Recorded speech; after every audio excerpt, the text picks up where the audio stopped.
Yang menyisihkan akal, mengatakan sudah pokoknya yang penting Quran hadis. Padahal kalau memang konsisten hanya Quran hadis saja, pinggirkan akal, itu nanti di satu titik akan mengalami kebuntuan dalam berpikir. Kalau hanya Al-Quran hadis, lalu dia akan bingung nanti. Wallahu ala kulli syai'in qadir. Dan Allah Subhanahu wa ta'ala itu maha berkuasa untuk membuat segala sesuatu.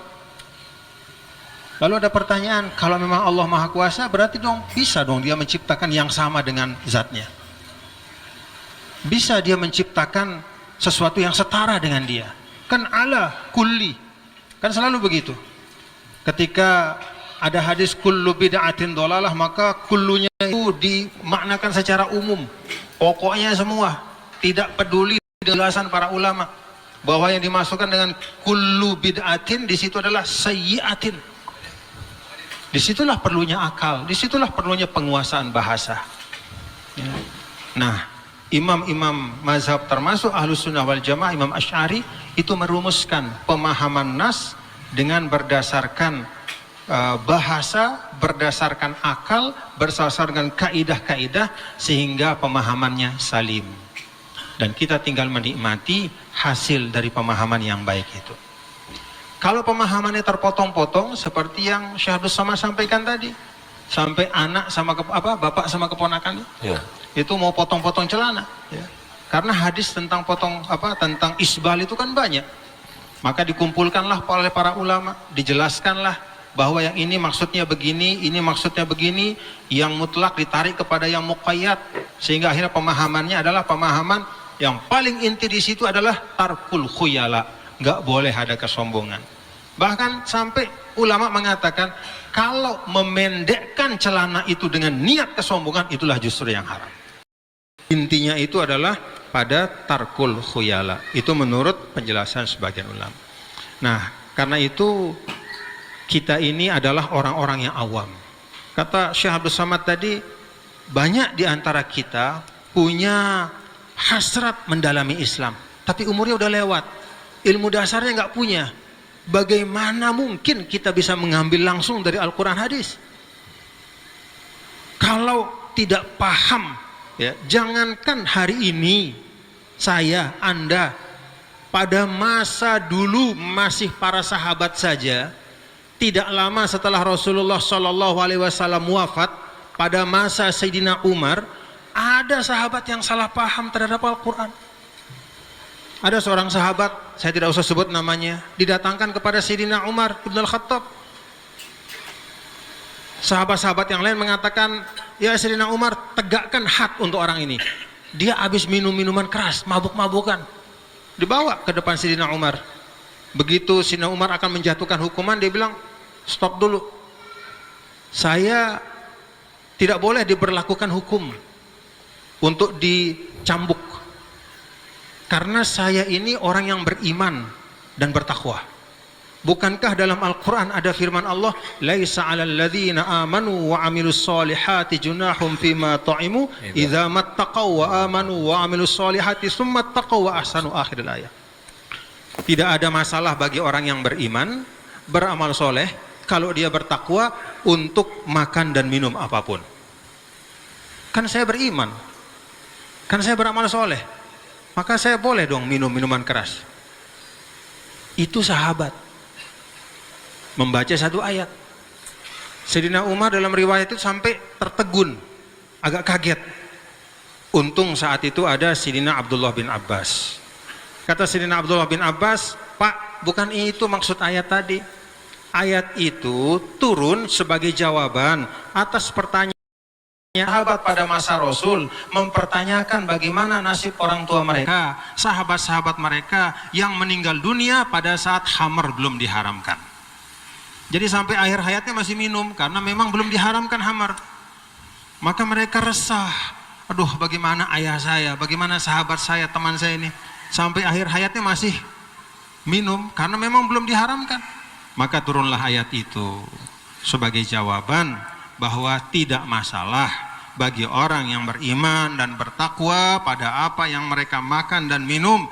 Mereka beriman, bertakwa dan berbuat baik, sebagai jawaban untuk satu kasus yang memang terjadi pada waktu itu.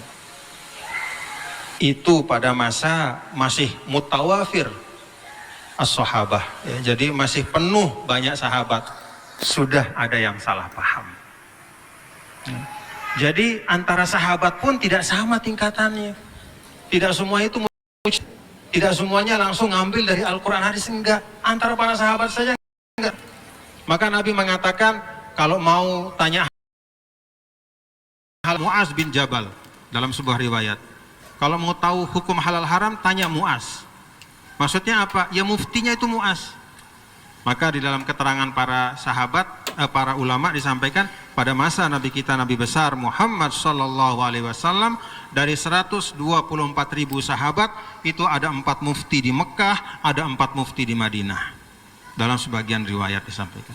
Jadi cuma 4. Yang lainnya nanya kepada itu, yang 4 itu sahabat, bapak-bapak saudara, yang memang saliqatun arabiyah, emang dia dari lahir sudah Arab, sudah pintar bahasa Arab. Itu pun tidak bisa serta-merta langsung mengambil hukum dari Al-Quran dan hadis. Kenapa? Karena pemahaman berbeda-beda. Sahabat saja itu sudah ada muftinya, sudah ada mujtahidnya, ya. Apalagi kalau terpisah dari Rasul, bepergian tempat yang jauh, oleh Nabi diizinkan beberapa sahabat untuk berijtihad, ya. Nah, jadi itu sekedar gambaran bahwa memahami Al-Quran dan hadis itu tidak bisa dari terjemahan Al-Quran, tidak bisa hanya dari terjemahan hadis, tapi ada ilmu alatnya, ada ilmu bahasanya. Ya. Kalau hanya dari Al-Quran nanti bingung, begitu membaca wajaa rabbuka wal malaku saffan saffa, dan datanglah Tuhan Allah, Tuhanmu dengan para malaikat berbaris-baris pada hari kiamat. Kalau kita hanya baca ini, bisa menjadi musyabbih kita, bisa menjadi mujassim. Wah, Tuhan itu bisa datang dan pergi ternyata, berombongan dengan malaikat. Nah, dalam pemahaman penjelasan para ulama Ahlussunnah wal Jamaah, ay wajaa qada'u rabbika wa amru rabbika. Yang dimaksudkan dengan datang adalah ketetapan Allah. Nanti ada ketetapan Allah di hari kiamat. Nah, karena itu bapak-bapak dan saudara-saudara, bermazhab itu bagi orang awam itu tidak terhindarkan. Siapa orang awam itu? Ya kita semua. Selama belum sampai pada martabat tingkat mujtahid mutlak, maka kita termasuk orang yang perlu untuk bertaklid. Ya, apalagi kita yang memang masih jauh dari menguasai ilmu-ilmu yang diperlukan untuk itu. Jadi bermazhab itu adalah suatu keniscayaan bagi siapa saja yang belum sampai kepada derajat mujtahid mutlak. Untuk apa? Supaya berislamnya bertanggung jawab. Kalau tidak begitu bahaya, nanti agama jadi main-mainan. Contoh, misalnya dalam masalah akad nikah misalnya. Kalau kita mazhab Syafi'i kan wajib, ya, ada 2 saksi dan ada wali. Tapi dalam mazhab Hanafi itu tidak wajib ada wali. Di mazhab Maliki tidak wajib ada 2 saksi. Lalu ada datang orang menggabung-gabungkan. Nah, sudah kita ambil saja. Ambil satu dari mazhab Hanafi nggak wajib ada wali, ambil dari mazhab Maliki nggak wajib ada saksi, akhirnya berdua-duaan saja. Ya, ijab kabul. Ya kan, ngambil. Nah, itu bahayanya. Jadi kalau tanpa bermazhab, ya, agama itu menjadi permainan hawa nafsu. Karena itu supaya kita selamat, ya, supaya kita bisa beragama, berislam dengan baik dan mengamalkan tuntunan dengan baik, kita ikuti mazhab yang mu'tabar. Kenapa? 1 dari 4 mazhab, karena itulah yang mudawwan wa muwassaq, bisa dilacak sampai kepada imamnya langsung.